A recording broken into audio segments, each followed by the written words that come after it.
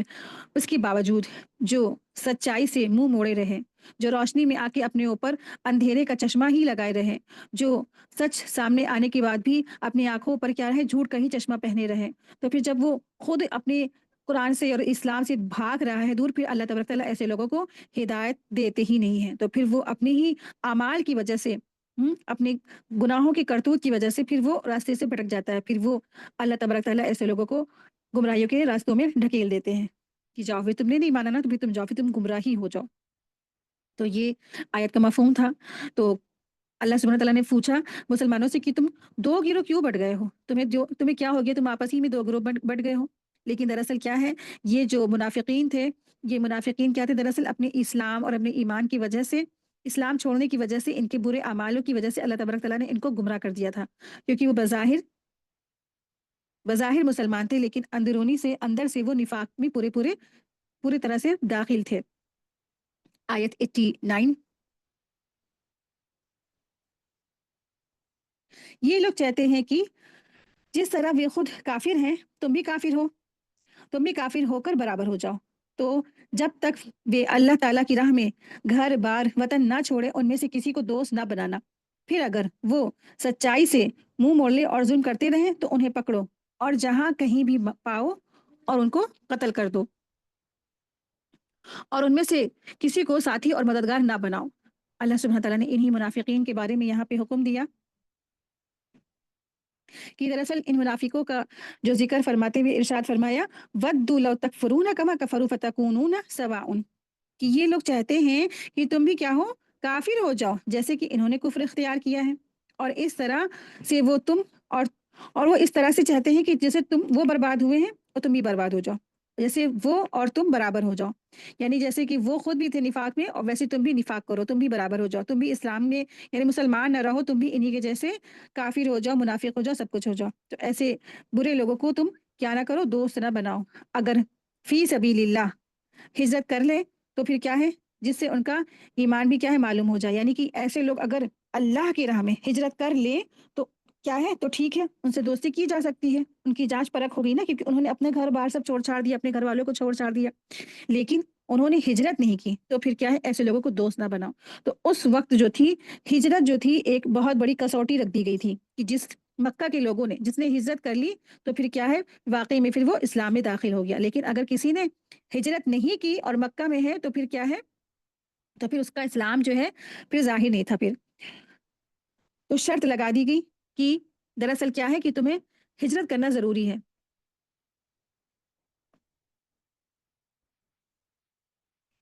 منافقین میں جو کچھ لوگ ایسے بھی تھے نا، جو مدینہ کے ارد گرد پھیلے ہوئے تھے، یعنی کہ مدینہ کے آس پاس کچھ قبائل سے تعلق رکھتے تھے، یہ لوگ مسلمانوں سے خیر خواہی اور محبت کا اظہار بھی کرتے تھے، مگر عملی طور پر اپنے ہم وطن کافروں کا ساتھ بھی دیتے تھے۔ تو یا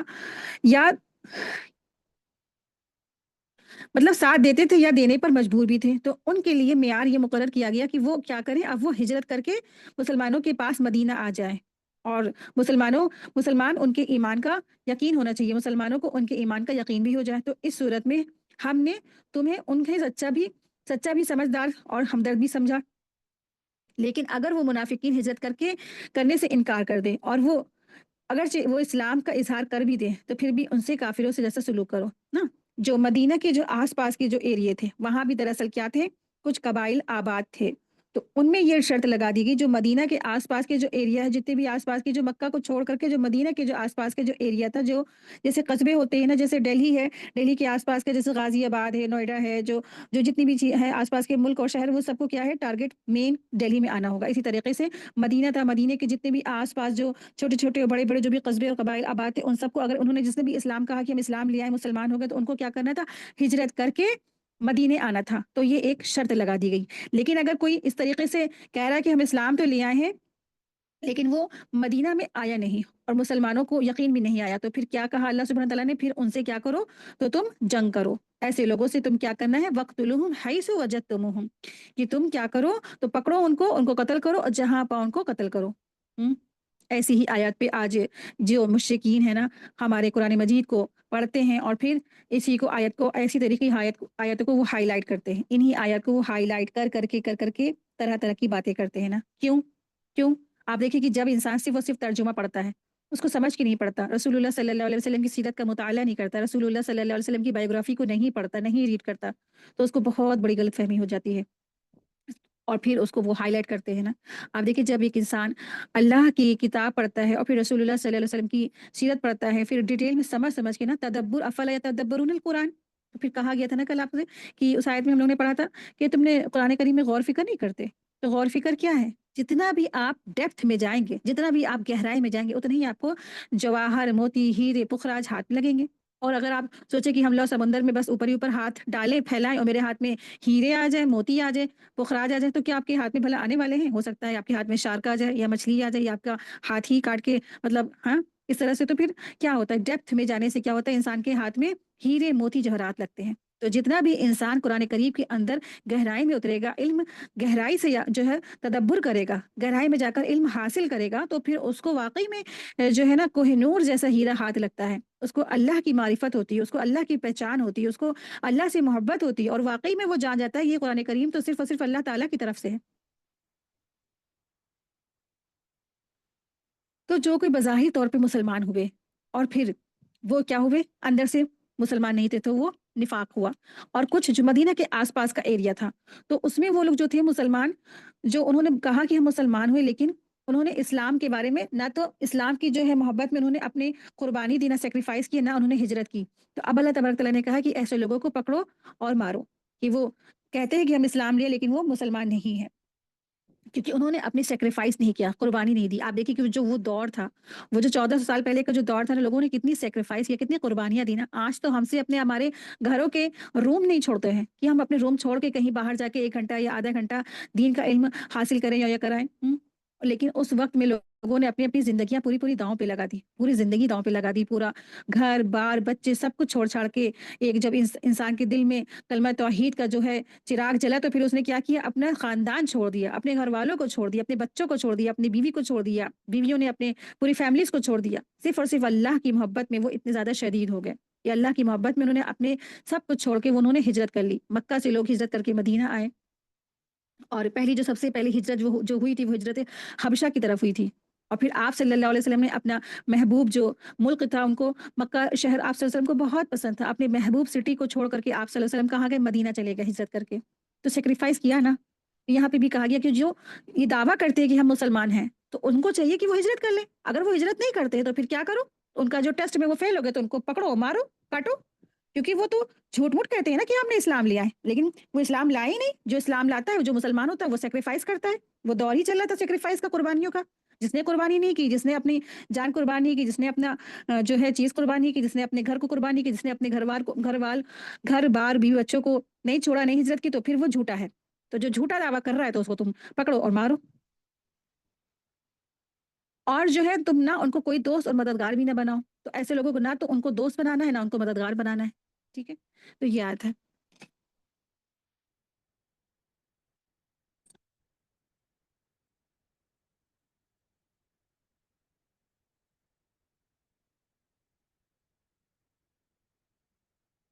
آیت 90، سوائے ان لوگوں کے جو ایسے لوگوں سے جا ملے جن سے تمہارے اور ان کے بیچ کوئی سمجھوتا ہو، یا وہ تمہارے پاس اس حالت میں آئے کہ ان کے دل میں تمہارے ساتھ یا اپنی قوم کے ساتھ لڑنے سے رک گئے ہوں، اور اگر اللہ چاہتا تو انہیں تم اور اگر اللہ تعالیٰ چاہتا تو انہیں تم پر قابو دے دیتا، تو یہ تو وہ تو تم سے ضرور لڑتے، پھر اگر وہ تم سے الگ اور تم سے نہ لڑے، صلح کے لیے تمہاری طرف ہاتھ بڑھائیں، تو ان کے خلاف اللہ نے تمہارے لیے کوئی زبردستی کا راستہ نہیں رکھا ہے۔ تو یہاں پہ کچھ خاص لوگوں کے بارے میں بات کی جا رہی ہے، خاص آیت ہے، یہ بھی امپورٹنٹ آیت ہے۔ دراصل کیا ہے، جو پچھلی آیت تھی ان میں نا ایسے منافقوں سے جنگ کرنے اور انہیں قتل کرنے کا حکم دیا گیا تھا جن کا کفر ظاہر ہو چکا تھا، جو اصل میں صرف اور صرف کافر تھے۔ البتہ اس حکم سے 2 قسم کے لوگ یہاں پر مستثنا کیے گئے ہیں۔ یہاں اس آیت میں 2 قسم کے لوگ اس چیز سے مستثنا ہے، یعنی کہ ان پر یہ رول لاگو نہیں ہوگا۔ پہلا تو وہ لوگ ہیں جو کسی ایسی غیر مسلم قوم کے ساتھ جا ملے ہوں جن سے مسلمانوں نے جنگ نہ کرنے کا جو ہے ایگریمنٹ کیا ہو، معاہدہ کیا ہو، اور دوسرا وہ لوگ جو جنگ سے بالکل بیزار ہوں، یعنی نہ مسلمان سے وہ لڑنا چاہتے ہو اور نہ ہی اپنی قوم سے وہ، اور چونکہ ان کو یہ اندیشہ بھی ہوتا ہے کہ اگر وہ مسلمانوں سے نہیں لڑیں گے تو خود ان کی قوم ان سے لڑے گی، اس لیے وہ مسلمانوں کے پاس بھی آ جاتے ہیں۔ تو اللہ تبارک تعالیٰ نے ایسے لوگوں سے جنگ کرنے کے لیے منع کر دیا ہے، وہ کافر، وہ کافر ہی کیوں نہ ہو، ٹھیک ہے؟ تو ان کے بارے میں بھی مسلمانوں کو یہ حکم دیا گیا ہے کہ وہ ان کے خلاف کوئی کارروائی نہیں کریں گے، یہاں تک کہ وہ منافقین کی 3 قسمیں بھی ہو گئی تھیں اسی طرح سے۔ تو اس آیت میں جو ہے جو خلم خلا کفر کرتے ہیں، لیکن اگر وہ جو ہے ان کے اندر 2 طریقے کی کوالٹیز ہے تو ان کو بھی نہیں مارا جائے گا، نہیں پکڑا جائے گا، نہیں ان کو کچھ بھی کیا جائے گا، ان کو چھوڑ دیا جائے گا۔ پہلا یہ ہے کہ وہ ایسی قوم کے ساتھ جا کے مل گئے ہوں جن کے ساتھ مسلمانوں کا کوئی ایگریمنٹ تھا، یعنی کہ سمجھوتا تھا کہ ہم نہ لڑیں گے آپ سے، نہ جنگ کریں گے آپ سے، نہ ہمارا شخص آپ کے آ کے کوئی جنگ کرے گا، نہ آپ کا شخص ہمارے یہاں کوئی آ کے جنگ کرے گا، اس طریقے کا نا امن کا جو ہے معاہدہ ہوتا ہے، امن کا کانٹریکٹ ہوتا ہے، پیس کا کانٹریکٹ ہوتا ہے۔ تو وہ اگر جو ایسے لوگ ہیں وہ جا کر کے اس قوم سے جا کر انہوں نے مل گئے ہیں تو پھر مسلمانوں کو ان سے ان کا کچھ بھی نہیں کرنا ہوگا، ان کو چھوڑ دینا ہوگا۔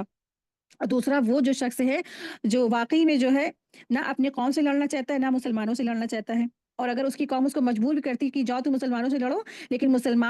وہ مسلمانوں سے لڑنا نہیں چاہتا اور وہ واقعی میں مسلمانوں کے بیچ میں آ جاتے ہیں، تو پھر اس سچویشن میں مسلمانوں کو کہا گیا کہ ان کو چھوڑ دو، ان کو کچھ مت کرو۔ تو اس طریقے سے یہاں پہ اللہ تبارک تعالیٰ نے لوگوں کے بارے میں حکم دیا ہے کہ کفر کرنے والے بھی ہیں، اگر وہ بظاہر کفر کرتے ہیں لیکن اگر ان کے اندر یہ کوالٹیز ہے تو ان کو چھوڑ دو، ان کو ان کے پر کوئی زبردستی کا راستہ نہیں ہے۔ لا اکراہ فی الدین، کہ زبردستی کسی کو دین میں داخل نہیں کرنا ہے۔ یہ جو اسلام پھیلا ہے نا، یہ محبت سے پھیلا ہے، یہ اللہ کی رحمت سے پھیلا ہے، یہ قدرت سے پھیلا ہے۔ یہ انہوں نے دیکھا کہ واقعی میں یہ آپ صلی اللہ علیہ وسلم کے اخلاق سے پھیلا ہے، کیونکہ اللہ کے رسول صلی اللہ علیہ وسلم اعلیٰ اخلاق کے مرتبے پر تھے، پھر صحابہ کے اخلاق اور صحابہ کی محنتوں سے پھیلا ہے۔ یہ اسلام اس لیے پھیلا ہے، اور اسلام جو لوگ کہتے ہیں نا تلواروں کے سائے سے پھیلا ہے، تو یہ بالکل غلط بات ہے، بالکل جھوٹ بات ہے، یہ اسلام کو بدنام کرنے کی بس اور سازش اور کچھ نہیں ہے۔ دیکھیے آیت 91 ہے، منافقین میں جو کچھ لوگ تھے وہ دوسرے تھے، کچھ دوسرے لوگ بھی جو تمہیں ایسے ملیں گے جو یہ چاہتے ہیں کہ وہ تم سے بھی محفوظ رہیں اور اپنی قوم سے بھی محفوظ رہیں، مگر جب کسی قوم کو فتنے کی طرف واپس بلایا جاتا ہے تو وہ اس میں اوندھے منہ گر جاتے ہیں۔ چنانچہ اگر یہ لوگ تم سے جنگ کرنے سے علیحدگی اختیار نہ کریں اور نہ تمہیں امن کی پیشکش کریں اور نہ اپنے ہاتھ روکیں تو ان کو بھی پکڑو اور جہاں کہیں بھی انہیں پاؤ تم انہیں قتل کر دو۔ یعنی سیدھی سی بات، ایک بات کہ اگر آپ پر کوئی حملہ کرے گا، آپ سے کوئی جنگ کرے گا، تو اسلام یہ نہیں کہتا کہ آپ تلوار کھا لیجئے، آپ اپنے گردنیں کٹوا لیجئے، آپ سیفٹی فرسٹ کیجئے، آپ مقابلہ کیجئے، آپ بھی ان سے جنگ کیجئے۔ اسلام ظلم کو برداشت نہیں کرتا، کوئی سامنے والا آپ پر ظلم کرے اور آپ کیا کریں، ٹھیک ہے ہمیں مار لو۔ گاندھی جی نے جو اصول بتایا نا کہ اگر آپ کو کوئی ایک تھپڑ لگا تو آپ دوسرا گال آگے بڑھا دیں، تو ایسا نہیں ہے، ٹھیک ہے؟ آپ سامنے والا اگر آپ سے جنگ کرتا ہے تو آپ بھی اس سے جنگ کریں۔ تو اوپر کی آیت میں تیسری قسم کے لوگوں کے بارے میں ذکر کیا گیا ہے جو واقعتاً جنگ سے بیزار تھے اور مسلمانوں سے لڑنا نہیں چاہتے تھے۔ تو اس آیت میں کیا ہے، یہاں پہ منافقین کی چوتھی قسم کے بارے میں ذکر کیا ہے۔ آیت نمبر 91 میں منافقین کی چوتھی قسم کا ذکر کیا گیا ہے جو جنگ سے کیا تھے، بالکل بیزار ہونے کے معاملے میں بھی منافقت سے کام لیتے تھے۔ یعنی جب ان سے کہا جاتا تھا چلو جنگ کے لیے آگے آؤ، جنگ کرو، جیسے جنگی احد میں 300 جو ہے منافقین جنگ کا میدان چھوڑ کے بھاگ گئے تھے نا، اسی طرح سے ظاہر تو نہ کرتے تھے لیکن ہم مسلمانوں سے جنگ نہیں چاہتے ہیں، لیکن یہ جھوٹا اور اعلان صرف اس لیے تھا کہ تاکہ مسلمان انہیں قتل کرنے سے باز رکھے۔ تو چنانچہ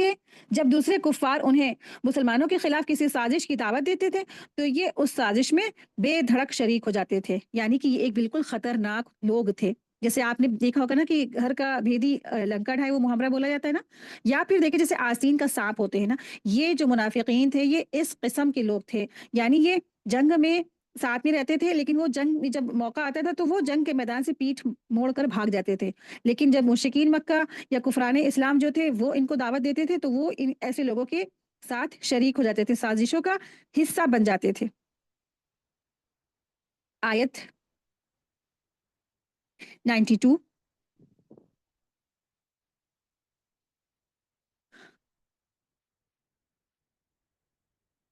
اور یہ کسی ایمان والے کا کام نہیں کہ وہ کسی ایمان والے کو قتل کر دے مگر بھول چوک کی بات اور ہے، اور کوئی شخص اگر غلطی سے کسی ایمان والے کو قتل کر دے تو ایمان والے کو غلام آزاد کرنا ہوگا۔ تو ایمان والے کو ایک غلام آزاد کرنا ہوگا اور خون بہا اس کے گھر والوں کو سونپنا ہوگا. ہاں اگر وہ اپنی خوشی سے اس کو چھوڑ دے یعنی معاف کر دے، اور اگر وہ ان لوگوں میں سے ہو جو تمہارا دشمن ہے اور وہ خود مومن رہا ہو تو ایک مومن کو غلامی سے آزاد کرنا ہوگا. اور اگر وہ ان لوگوں میں سے ہے کہ تمہارے اور ان کے بیچ کوئی لکھت ریٹن سمجھوتا ہے تو خواہ تمہیں کیا کرنا ہوگا، تمہیں خون بہا اس کے گھر والوں کو سونپنا ہوگا اور ایک مومن غلام آزاد کرنا ہوگا. لیکن جو غلام نہ پائے تو وہ لگاتار 2 مہینے کی مسلسل روزے رکھے. یہ توبہ اللہ کی طرف سے ہے اور اللہ تعالیٰ بڑا جاننے والا ہے، بڑا حکمت والا ہے. تو یہاں بھی اللہ تبارک تعالیٰ نے ایک خاص احکام دیا ہے، خاص حکم دیا ہے کہ غلطی سے قتل ہونے پر کیا ہے. غلطی سے قتل ہوا مطلب کہ یہ کہ کسی انسان کو قتل کرنا مقصود نہیں تھا، بلکہ یا تو اس نے بے خیالی میں، بے دھیانی میں یا انجانے میں ایسی کوئی مرڈر ہو گیا، یا گولی چل گئی یا مار دیا، یا کسی جانور کو سمجھ کے کسی انسان کو مار دیا. مارنا کسی اور کو چاہتا تھا، غلطی سے اس کو مار دیا تو نشانہ چک گیا یا کوئی بھی وجہ ہو گیا تو پھر سامنے والا ایک انسان مر گیا. ٹھیک ہے، تو اس طرح میں جو قتل ہے اس کو قتل خطا کہتے ہیں. یعنی کہ اس کی نیت نہیں تھی کہ وہ کسی انسان کو مارے، لیکن غلطی سے وہ انسان مر جائے تو وہ قتل خطا ہے. یعنی سامنے والا جو شخص ہے جس نے مارا ہے اس کی نیت یہ نہیں تھی کہ وہ انسان کو مارے، اس کی نیت کیا تھی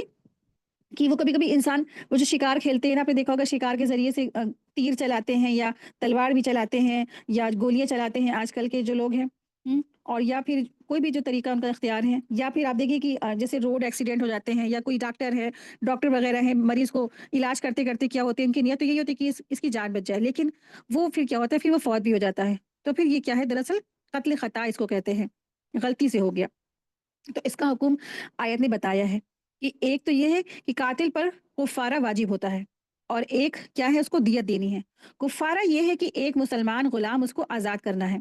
اور غلام اگر میسر نہ ہو تو اس کو 2 مہینے کے مسلسل روزے رکھنے ہیں. اور دیت کی جو مقدار ہے احادیث میں 100 اونٹ یا 10,000 درہم یا 1,000 دینار مقرر کی گئی ہے. آپ سوچیں کہ 100 اونٹ یعنی ہماری جو انڈین کرنسی کے حساب سے اگر ہم آپ کو بتائیں کہ ایک جو اونٹ ہے وہ 1 لاکھ کا آتا ہے، اور 100 اونٹ یعنی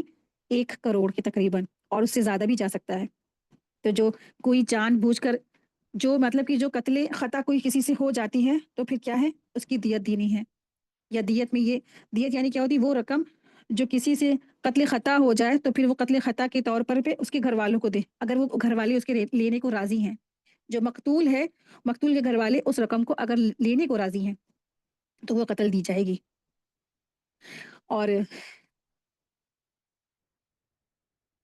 اس سے مراد وہ مسلمان ہے جو دارالحرب میں رہتا ہو، اگر اسے غلطی سے قتل کر دیا جائے تو صرف کفارہ واجب ہے، دیت نہیں ہے. مطلب یہ ہے کہ اگر کوئی ایسا شخص غیر مسلم یعنی غلطی سے قتل ہو جائے جو مسلم ریاست کا شہری بن کر امن سے رہنا چاہتا ہے تو اسلام میں اس کو ذمی کہتے ہیں. تو اس میں بھی وہ دیت اور کفارہ اسی طرح واجب ہے جیسے کسی کو قتل کرنے پر واجب ہو جاتا ہے.